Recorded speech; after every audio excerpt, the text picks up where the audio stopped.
Bonjour à tous. Est-ce que vous êtes dans la joie? Moi aussi. On va faire quelque chose ensemble, juste avant de commencer le message. Vous allez répéter avec moi. D'ici 3 semaines, il n'y aura plus de Covid au Portugal. Je peux partir en vacances, merci. Non, un peu d'humour. Est-ce que... Ça vous fait rire, hein? Est-ce que vous savez que Dieu met tout en place pour votre réussite?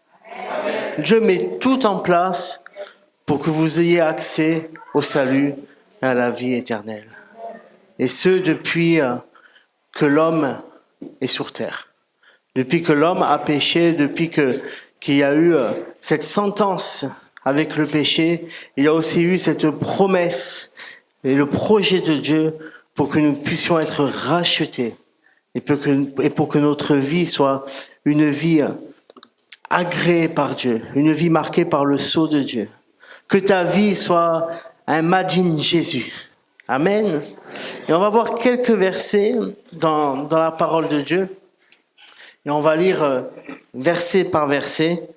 On va lire un verset, on commentera et comme ça. Et c'est dans Deutéronome au chapitre 8. On va commencer par le premier verset. Alors, normalement, ils sont au taquet là-bas à l'ordinateur. Vous observerez pour les mettre en pratique tous les commandements que je vous donne aujourd'hui, afin que vous viviez, que vous multipliez et que vous entriez en possession du pays que l'Éternel a juré de donner à vos pères. C'est Moïse qui parle. Ce livre de Deutéronome, c'est le dernier livre du Pentateuque. C'est le discours final de Moïse au peuple d'Israël. Et c'est tout une récapitulatif, c'est tout un résumé de ce que Dieu a fait. Et on va voir dans ces quelques versets, ça peut nous paraître ancien. Hein. On peut se dire, mais c'est l'Ancien Testament, c'est la loi. Est-ce que ça a une actualité dans ma vie? Je pense qu'on a vu déjà vendredi avec le message que beaucoup de choses de l'Ancien Testament ont une actualité de nos jours pour nos vies en tant que chrétiens. Et Dieu envoie le cœur de Dieu dans ce moment-là. C'est Dieu qui parle afin que vous viviez. L'objectif du Seigneur, c'est que vous ayez une vie. Jésus a dit, je suis venu donner ma vie. Je suis venu pour que vous soyez dans l'abondance, pour que vous ayez une vie abondante, pas une vie de la misère. Et quand je parle d'abondance, je parle pas spécialement d'abondance terrestre. Je parle pas d'abondance particulièrement financière, mais je parle d'une abondance de vie. Parce qu'il y a des gens, et on voit ça dans notre société, hein.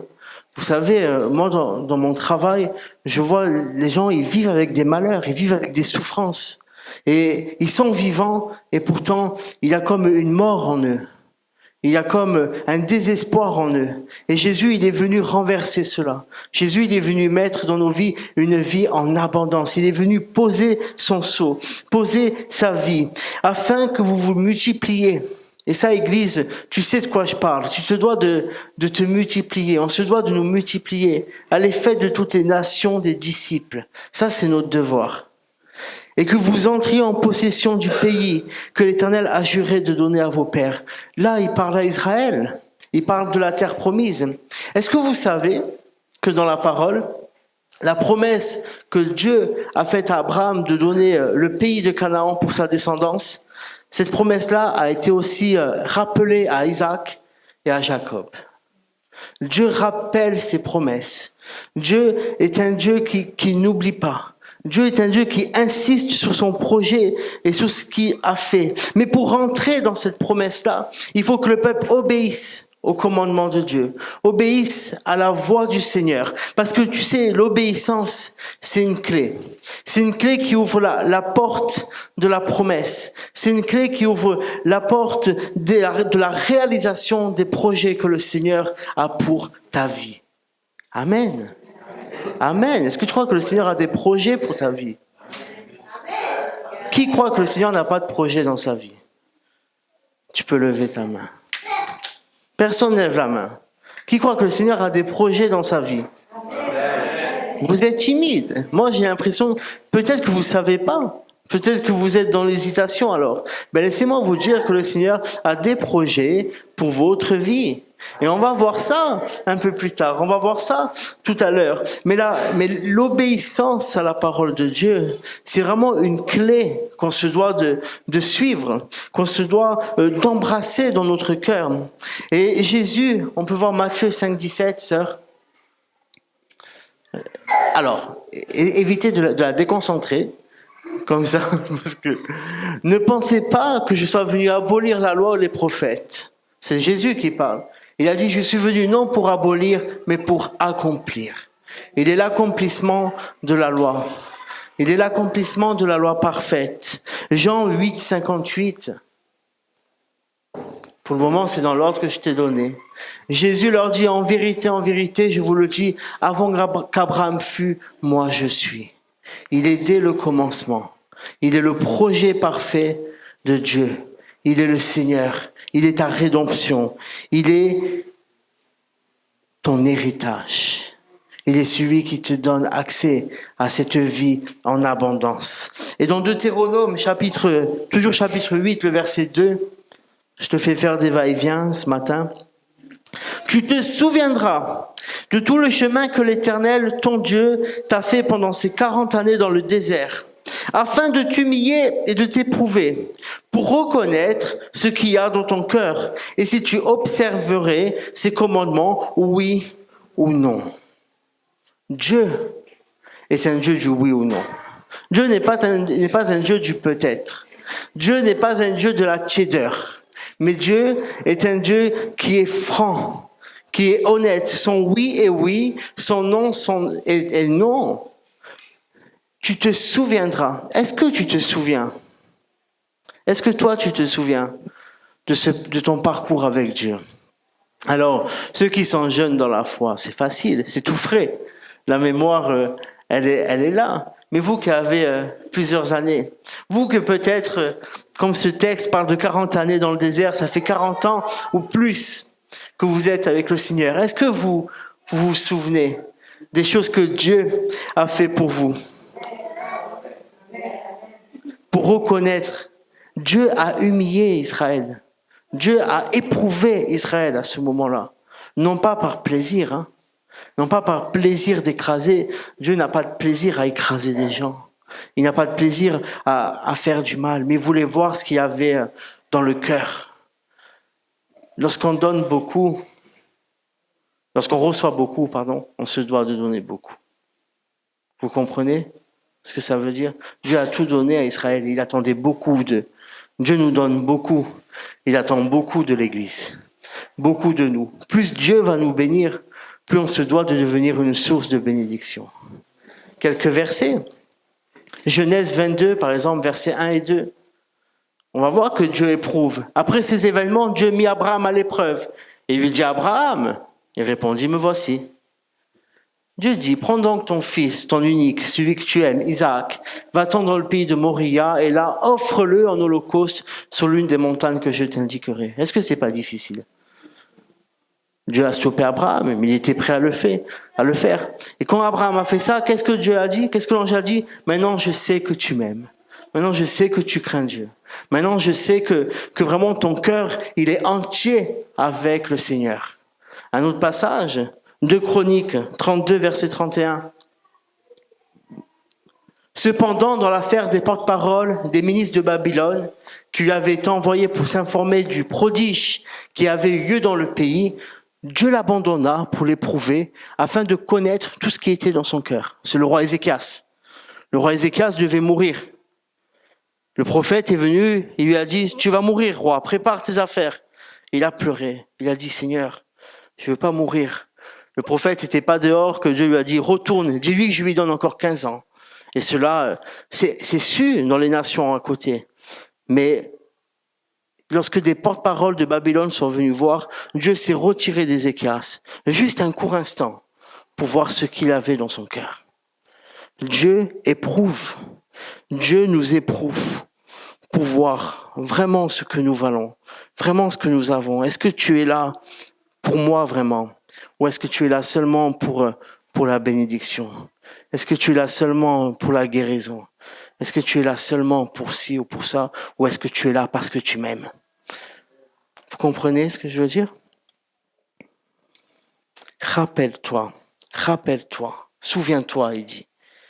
Ce verset, souviens-toi de ce que le Seigneur a fait. Rappelle-toi de ta sortie d'Égypte, de ton Égypte.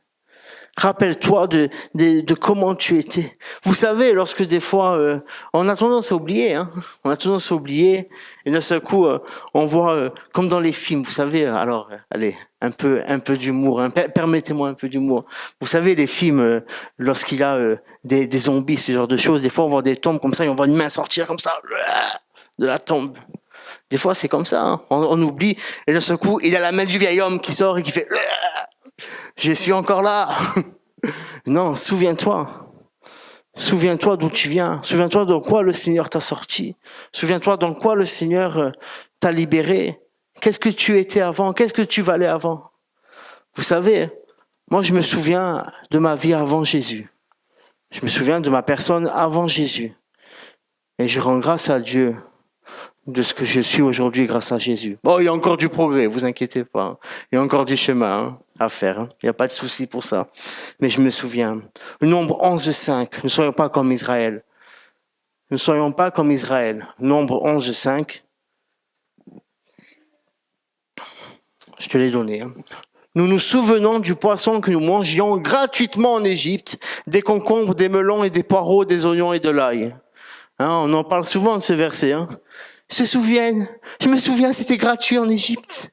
En Égypte, le poisson, il était frais, il était gratuit, il sortait du Nil. Ouais, mais t'étais esclave en Égypte. Ils étaient esclaves. Et voici qu'ils se sont mis dans un moment de difficulté. Ils se sont mis à regretter leur esclavage. En fait, ils avaient même oublié qu'ils étaient esclaves. Ils se sont rappelés que les moments de, entre guillemets, de gloire pour eux. Mais la réalité, c'est qu'ils étaient bien esclaves. Et est-ce que des fois, ça nous arrive pas d'être là et de se dire, oui, mais avant, j'étais mince. Non, c'est une blague, j'ai jamais été mince. Mais vous comprenez ce que je veux dire. Avant, c'était mieux. Mais avant, tu étais esclave. Avant, tu étais dominé par Satan. Et aujourd'hui, tu es libre. Alors ne pense pas au poisson qui était gratuit, parce que je vais te dire, le poisson il n'était pas gratuit. Le poisson tu le payais de ton esclavage. Verset 3. Il t'a humilié, il t'a fait souffrir de la faim et il t'a nourri de la manne que tu ne connaissais pas et que n'avaient pas connu tes pères, afin de t'apprendre que l'homme ne vit pas de pain seulement, mais que l'homme vit de tout ce qui sort de la bouche de l'Éternel. La manne de Dieu. Est-ce que ça, c'est pas extraordinaire? La manne de Dieu. Le peuple n'avait besoin de rien faire. Seulement le matin, il se levait. La nourriture était déjà là. Vous savez, allez, je vous fais une petite parenthèse. Je me suis marié il y a pas longtemps. On est descendu à Bonifacio, dans un hôtel, mais splendide. Le matin, on se levait, il y avait le plateau, le petit déjeuner. Enfin, vous voyez ce que je veux dire, Mais c'était ça avec le Seigneur. Le peuple, le matin, il se levait, ils avaient juste qu'à cueillir, qu'à ramasser. C'était un mets délicat. C'était quelque chose qui venait directement du ciel, directement que le Seigneur avait donné. Ils ont même réussi à se plaindre de ça, mais bon. Écoute, je vais te dire un secret. Jean 6,35. Jean 6,35, c'est Jésus qui parle. Jésus leur dit, moi je suis le pain de vie. Celui qui vient à moi n'aura jamais faim, et celui qui croit en moi n'aura jamais soif. Tu sais quoi, Jésus, c'est la manne de Dieu pour ta vie. Jésus, c'est la manne de Dieu parce que la manne venait du ciel. Jésus a été envoyé du ciel, et c'est pour nous qu'il fait ça. Et tu sais encore autre chose de beau, Josué 5,12. Tu vas voir quand la manne s'arrête. La manne, c'est ça le lendemain, quand ils mangèrent des productions du pays. Pour les Israélites, il n'y eut plus de manne, ils mangèrent des produits du pays de Canaan cette année-là. Le jour où ils sont rentrés dans la terre promise, la manne s'arrêta. La colonne de feu s'arrêta. La nuée s'arrêta. Laisse-moi te dire que tant que tu es sur cette terre, la colonne de feu te suivra. Le Saint-Esprit sera toujours avec toi. Jésus sera toujours avec toi. La La nuée sera toujours avec toi. L'église sera toujours avec toi. N'abandonne pas ton église. Mais sois comme ça, sois fidèle. Par contre, le jour où tu rentreras dans la terre promise, ça sera autre chose. Mais tu sais où c'est ta terre promise? C'est au ciel. C'est au ciel. C'est ça notre terre promise à nous. Lorsqu'on sera dans le ciel, ça sera encore plus grand, encore plus fort. Mais tant qu'on sera sur cette terre, reste là. Sois fidèle au Seigneur. Lui, t'abandonne pas. Laisse le Saint-Esprit. N'attriste pas le Saint-Esprit. Essaye de ne pas attrister le Saint-Esprit. Oh, je dis tu, mais je me mets dedans, hein. Jérémie, hein. Essaye. Fais de ton mieux. Sois fidèle au Seigneur. Oh, donne-lui ton cœur. Allez, quelques paroles de Jésus. Jésus dira à Satan, l'homme ne vit pas de pain seulement, mais tout ce qui sort de la bouche de l'Éternel. Car tout ce qui sort de la bouche de Dieu est puissant pour ta vie. Jean 4, 32 à 34. Vas-y, affiche-moi ça. Jésus leur dit, j'ai à manger une nourriture que vous ne connaissez pas. Les disciples se disaient donc les uns aux autres, quelqu'un y aurait-il apporté à manger? Hors sujet, les disciples. Jésus leur dit, ma nourriture est de faire la volonté de celui qui m'a envoyé et d'accomplir son œuvre. Ça fait partie aussi de la nourriture que nous devons avoir. Faire la volonté de celui qui vit en nous, de celui qui nous envoie, du Saint-Esprit, du Dieu vivant et de faire ses œuvres. Amen. Verset suivant dans Deutéronome. Ton vêtement ne s'est pas usé sur toi et ton pied ne s'est pas enflé pendant ces 40 années. Alors on va pas l'afficher, mais dans Deutéronome au chapitre 29, ça parle aussi des sandales. Tes sandales ne sont pas usées. Pendant 40 ans, ils ont marché et pendant 40 ans, leurs vêtements sont restés propres. Leurs sandales n'ont pas été usées. Ils n'ont pas eu de soucis là parce que Dieu a pourvu. Dieu pourvoit dans ton désert. Dieu pourvoit pour toi. Et c'est ce verset-là que j'ai reçu cette semaine. C'est ce verset-là qui est brûlé sur mon cœur. J'avais plus le texte exact, mais ce passage-là, il était vraiment dans mon cœur là de vous le partager et de te dire que le Seigneur fait en sorte que ton pied ne s'use pas, que ton vêtement ne s'use pas, mais sois fidèle. Et là, j'ai eu une révélation hier soir, en priant comme ça. Merci Saint-Esprit. Si ton vêtement est usé, si tes sandales sont usées, il y a toujours une solution. Et vous savez dans quel passage on a la solution? Vous le savez. Vous qui suivez les lives du pasteur, en ce moment, il ne parle que de ça. Luc, chapitre 15, verset 22. Le fils prodigue. Non, Luc 15, 22, sœur. Si tu n'as pas mis, je vais prendre. Luc 15, 22. Mais le père dit à ses serviteurs, apportez vite la plus belle robe et mettez-la lui, mettez-lui une bague au doigt et des sandales pour ses pieds. Le fils prodigue, lorsqu'il est parti de la maison, on va pas refaire toute l'histoire, je sais que oui. Bientôt, vous allez faire comme Israël. J'en peux plus de la manne. Ils vont dire, j'en peux plus du fils prodigue. On en parle trop. Le fils prodigue, il est parti de la maison, mais il est revenu tout sale. Parce que il s'est fait piéger par le diable. Il a vécu parmi les cochons. Il était dans la boue. Il est revenu. Peut-être, vous savez, il est parti sans doute avec une belle tunique, des belles sandales. Il avait l'héritage du père. Il est parti avec les habits de la maison, avec les habits du père, avec la marque Madine Papa, c'était. Et il est arrivé, il avait tout déchiré. Tout été usé. C'était plus utilisable. Mais il a reconnu sa faute. Alors, le père a dit, donnez-lui le plus bel habit. Donnez-lui le plus bel habit, la plus belle robe, et donnez-lui des sandales, donnez-lui une bague. Si tu as sali tes vêtements, le Seigneur te dit, par le péché, si tu as sali tes vêtements par du non-pardon, par de la rancœur, c'est quelque chose comme ça, sache que tu peux venir à Dieu, revenir à lui, mais tu te dois de réparer la faute, tu te dois de libérer le pardon, de libérer la rancœur, de reconnaître ton péché, de courir dans les bras de ton Père, et là tu auras une robe nouvelle. Souviens-toi, le souverain sacrificateur, Voici que le prophète Zacharie a une vision. Et il voit le souverain sacrificateur avec un habit sale. Sa robe était sale et Satan qui accusait le souverain sacrificateur. Que s'est-il passé? Vous vous souvenez? L'Éternel dit que l'Éternel te réprime, Satan. Et voici, et il dit à l'ange, change son habit. Change la robe du souverain sacrificateur. Parce que le souverain sacrificateur a été dans l'erreur. Je ne sais pas ce qui s'est passé. Je ne peux pas vous dire. Mais en tout cas, son habit était sale. Satan était en accusation devant lui. Donc, il avait un droit d'accusation. Dieu a réprimé Satan et son habit a été changé. Si le diable a un droit d'accusation dans ta vie, alors viens au Seigneur. Reviens au Seigneur. Reconnais tes fautes et ton péché et laisse le Seigneur changer ton habit. Laisse le Seigneur changer tes sandales. Parce que les sandales d'avant, elles ont été usées parce peut-être que tu allais dans des chemins que tu ne devais pas aller. Mais laisse Dieu te remettre des belles sandales pour que tu puisses aller dans le chemin que le Seigneur te donne. Amen. Alléluia. Oh, Matthieu 28, 20. J'essaye à chaque fois de prendre une parole de Jésus, vous avez compris. Et enseignez-leur, regardez tout ce que je vous ai prescrit. Et voici, je suis avec vous tous les jours jusqu'à la fin du monde. Le Seigneur ne nous abandonne pas. Il est avec nous à chaque instant.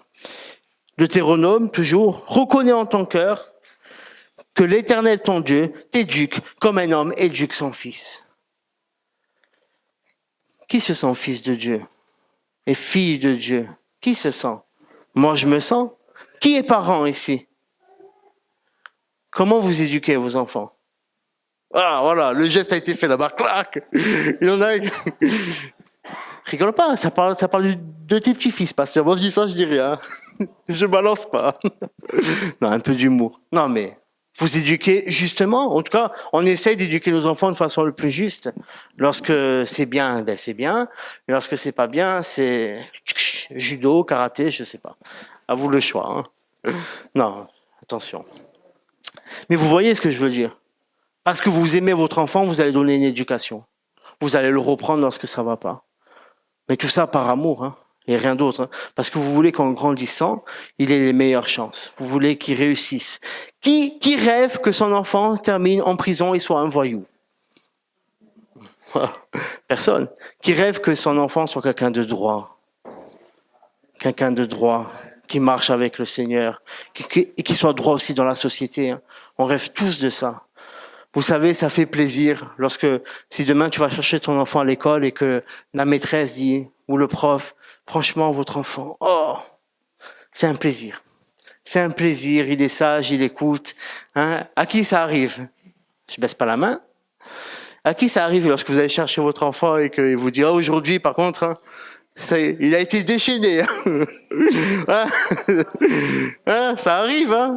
Et là, allez viens, je vais t'acheter un bonbon, c'est ça? Non, là c'est punition, je sais pas comment vous faites, mais punition, parce que vous l'aimez, vous allez le réprimander. Et donc l'Éternel éduque comme il éduque un fils. Oh. Il y a beaucoup de passages comme ça. Hein. Allez, on va prendre Proverbe 3,12, par exemple. Car l'Éternel réprimande celui qu'il aime, comme un père l'enfant qui chérit. Allez, un grand classique dans le Nouveau Testament, Hébreu. Hébreu, tu l'as, ça doit être... Voilà. Et vous avez oublié l'exhortation qui vous adressait comme à des fils. Mon fils, ne méprise pas le châtiment du Seigneur et ne perds pas courage lorsqu'il te reprend. Car le Seigneur châtie celui qu'il aime et il frappe de la verge tous ceux qu'il reconnaît pour ses fils. Supporter le châtiment, c'est comme des fils que Dieu vous traite, car quel est le fils qu'un père ne châtie pas? Amen. On n'aime pas être grondé. Hein. Moi, j'aime pas. Je sais pas vous. Mais moi, je peux vous dire que le Saint-Esprit me reprend. À plein de reprises, le Saint-Esprit me reprend. C'est pas plaisant, mais on se doit de réfléchir, ça nous fait méditer. Alors, le Saint-Esprit peut te reprendre directement en pensée, mais des fois, le Saint-Esprit te reprend par la parole, là. Des fois, il te reprend en rendez-vous individuel, ça peut être avec le pasteur conseiller. 5 pas en plus. La classe Joseph aura compris. Et donc là, tu apprends et tu te laisses corriger. La correction, c'est une bonne chose. si on l'accepte. Et on se doit d'être des enfants qui acceptent la correction du Seigneur. Amen. Allez, encore un petit verset. Allez, Luc 10, 27, par Jésus. Il répondit, tu aimeras le Seigneur ton Dieu de tout ton cœur, de toute ton âme, de toute ta force et de toute ta pensée, et ton prochain comme toi-même. Ça, c'est un verset aussi que le Seigneur, c'est ce que le Seigneur nous demande, d'accomplir tout cela, d'aimer notre prochain. Tu observeras les commandements de l'Éternel ton Dieu pour marcher dans ses voies et pour le craindre. Voilà un commandement qu'on se doit d'observer, qu'on se doit d'obéir au Seigneur. Aimer le Seigneur premièrement et aimer son prochain comme soi-même. Et ça veut dire aussi s'aimer soi-même. Aimez-vous vous-même. Combien de fois, si on n'a pas d'amour pour nous-mêmes, si on arrive, vous imaginez que des fois on va faire quelque chose. Il y a des gens qui ont ce trait de caractère. Moi, j'ai une tendance à avoir ce trait de caractère-là. Je vais vous le dire. Et c'est un défi, hein. À chaque moment, c'est un défi. Tu fais une erreur. Si quelqu'un fait une erreur, t'arrives à pardonner facilement. Mais tu fais une erreur et t'arrives pas à te pardonner. C'est très difficile. Il y a des gens qui sont très durs envers eux-mêmes, très stricts. Et ça, c'est un piège. Aime-toi. Pardonne-toi. Ok, je me suis loupé. Seigneur, pardon. Regarde-moi ce que je peux réparer. Regarde-moi comment je peux faire. Mais que je puisse tout simplement avancer, Seigneur. Parce que si tu t'aimes pas toi-même, alors tu es divisé. Si tu es divisé, il y a un problème. Le Seigneur ne peut pas être totalement aux manettes dans ta vie. Et si tu t'aimes pas toi-même, tu peux pas aimer ton prochain. Et c'est hypocrite de dire j'aime Dieu si tu n'aimes pas ton prochain. L'apôtre Jean dira, comment peux-tu dire que tu aimes Dieu, toi qui ne le vois pas, tandis que tu n'aimes pas ton prochain, celui que tu vois? C'est ce que la parole dit. Donc, on veut aimer Dieu. Eh bien, prenons la chose à l'envers. Aimons-nous. Et comprenez bien, je ne parle pas d'une espèce de culte du corps. Je ne parle pas de devenir narcissique, du genre, je m'aime de façon extraordinaire, je suis sans faute, je suis parfait. Non, non, aimons-nous. Aimons notre prochain. Aimons Dieu. L'amour le plus fort va au Seigneur, bien sûr. Mais on a besoin de ces trois éléments dans nos vies. On a besoin de vivre ça aussi dans l'Église, pour l'unité. Soyons dans l'unité. Pourquoi des fois on se loupe? Pourquoi des fois l'unité n'est pas parfaite? De toute façon, même si on a 99% et qu'il manque 1%, ce n'est pas une unité parfaite. Là, vous avez vu, il y a eu les élections. Alors j'ai appris quelque chose. Pour la prochaine AG, je veux qu'on fasse comme ça, si possible. Mais nous, à chaque fois qu'on élit quelqu'un, on dit à l'unanimité. Vous êtes d'accord? Mais au final, si tout le monde est d'accord, ça veut dire qu'il n'y a pas de vote contre, il n'y a pas de vote qui s'abstient. On se dit élu par applaudissement. Est-ce que vous savez ou pas? C'est un terme qu'on emploie. J'ai vu ça avec les élections, par applaudissement. Donc soyons dans l'applaudissement du Seigneur. Soyons dans l'unité dans l'Église, ensemble. Deutéronome 30, 19 à 20 pour terminer.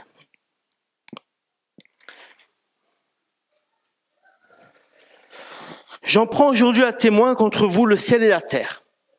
J'ai mis devant toi la vie et la mort, la bénédiction et la malédiction. Choisis la vie afin que tu vives toi et ta descendance. Pour aimer l'Éternel, ton Dieu, pour obéir à sa voix et pour t'attacher à lui, c'est lui qui est ta vie qui prolongera tes jours, pour que tu habites le territoire que l'Éternel a juré de donner à tes pères Abraham, Isaac et Jacob. J'ai mis devant toi la vie et la mort. Voici la parole que le Seigneur nous donne. J'ai mis devant toi la vie et la mort. Il est temps de faire un choix concret pour le Seigneur. Alors ceux qui ont fait un choix, qui avaient choisi la vie, continuez sur ce bon chemin. Regardez l'état de votre habit. Est-ce que votre habit s'est usé? Est-ce que vos chaussures se sont usées? Est-ce que vous n'avez plus accès à la manne, peut-être? Revenez au Seigneur. Mais ceux peut-être qui n'ont pas encore fait de choix clairs dans leur vie, de choix clairs avec Jésus, il est temps aujourd'hui de choisir la vie ou la mort. je suis un peu extrême. Ce matin, j'ai envie d'être droit devant vous. J'ai pas envie de vous mentir, j'ai pas envie de vous passer de la pommade, mais je veux vous dire que Jésus est la vie. Si tu veux la vie, si tu veux la vie éternelle, si tu veux la vie en abondance dans ton âme, alors c'est Jésus qu'il faut choisir. Sinon, l'autre chemin mène à la perdition. C'est pas que Dieu ne t'aime pas. Dieu fait tout son possible pour que tu reçoives. Dieu fait tout son possible.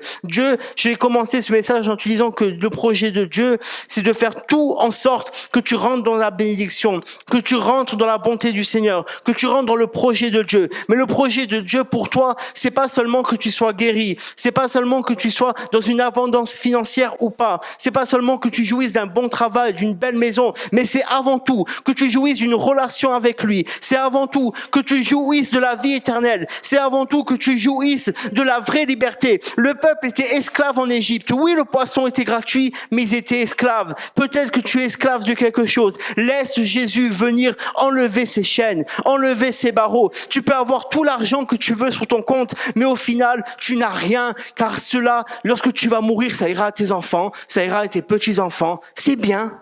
Mais toi alors, il n'y a que le Seigneur. Il n'y a que le Seigneur que lui peut remplir ton âme, peut remplir ton cœur et veut te donner quelque chose. Est-ce qu'on peut baisser nos têtes, s'il vous plaît? Et je veux juste faire cet appel. S'il y a quelqu'un qui n'a pas encore accepté Jésus, mais sincèrement, peut-être que tu connais, que tu as entendu parler, peut-être que tu es déjà venu à l'église, peut-être que si, peut-être que ça, mais au fond de toi, le Saint-Esprit te montre, au fond de toi, tu as cette pensée de dire oui, c'est vrai, j'ai pas accepté encore Jésus. Alors si c'est le cas et que tu veux la vie, c'est toi qui choisis. Le Seigneur te force pas, mais tu donnes cette opportunité d'avoir la vie. Tu peux simplement te lever là où tu es. Tu peux simplement te lever là où tu es et on priera pour toi. On priera pour toi. Le Seigneur a des projets pour toi. Le Seigneur a un rêve pour toi. Et moi, je vais te dire, ce rêve, c'est que tu sois avec lui pour l'éternité. C'est que tu sois dans sa présence pour l'éternité. Oh, je te laisse encore quelques minutes, quelques secondes de réflexion si tu n'as jamais fait ça. Et je veux m'adresser peut-être à des frères et sœurs. Peut-être que tu t'es rendu compte que tu es dans un désert. Et tu sais, au départ, le désert, pour Israël, c'était une bonne chose. Le désert, c'était un temps à part. C'était un temps pour connaître Dieu. C'était un temps pour s'unir. C'était un temps pour vivre quelque chose de nouveau. C'était un temps pour que l'esprit de l'Égypte, l'esprit ancien qui était là, puisse être épuré, puisse partir de leur vie. Mais ils ont pas réussi. Ils ont pas réussi à cela. Et donc, ils se sont pris 40 ans dans le désert. Ils ont pas compris le désert. Mais peut-être que toi, tu es dans un désert, là, dans ta vie spirituelle. Et tu te rends compte, ce matin, on a parlé, et tu te rends compte que tes sandales sont usées. T'as du mal à marcher. T'as du mal à marcher avec le Seigneur. T'as du mal à obéir aux voix du Seigneur. Oh, tu prends plus envie comme avant. T'as plus ce désir-là. C'est plus brûlant. Ça devient plus un fardeau qu'une joie. Oh, laisse-moi te dire que c'est pas ça, la vie avec le Seigneur. C'est pas une contrainte, mais c'est un plaisir de marcher dans les voies du Seigneur. C'est un plaisir de marcher dans ses commandements. Et peut-être que ton habit aussi, tu te rends compte qu'il est sali. Peut-être que tu as fait des choses que tu n'aurais pas dû faire. Tu te rends compte que dans ton cœur, il y a des états de cœur qui plaisent pas à Dieu. Mais tu veux sincèrement aujourd'hui être libre de ça. Tu veux que ce poids qui est là, que cette pensée qui est là, que le soir tu te couches avec une pensée, tu te lèves avec une pensée, avec un poids sur ton âme. Tu veux qu'elle soit libérée. Tu as besoin que ton habit soit changé. Alors toi, si c'est ton cas, frère, sœur, n'aie pas honte, mais lève-toi à ta place. N'aie pas honte et lève-toi à ta place pour que le Seigneur fasse comme à ce fils prodigue. Comme à ce fils prodigue, change-lui, prends-lui la plus belle robe, mets-lui des sandales, change son habit au nom de Jésus. Au nom de Jésus. S'il y a quelqu'un, je reviens, qui veut accepter Jésus, qui l'a pas encore fait, tu peux aussi te lever. Je vous donne quelques secondes, le temps que j'ai pris, quelques secondes pour que vous puissiez faire ce choix-là. Seigneur, Saint-Esprit, maintenant je te demande de parler aux gens, Saint-Esprit. Moi j'ai dit ton message, mais c'est toi qui convaincs les cœurs. C'est toi qui convaincs les âmes, Seigneur. C'est toi qui fais toutes choses, Seigneur. Moi, Seigneur, je ne suis juste qu'une voix, Seigneur, qui crie, Seigneur, pour toi, Seigneur. Mais maintenant, tu parles aux gens, Seigneur. Et je lis, Seigneur, tout esprit de peur, Seigneur. Tout esprit de peur, tout esprit de honte, tout esprit de jugement, là, maintenant soit lié au nom de Jésus. Et que maintenant, le peuple de Dieu, Seigneur, réponde à ton appel. Ceux qui doivent répondre, Seigneur, répondent au nom de Jésus.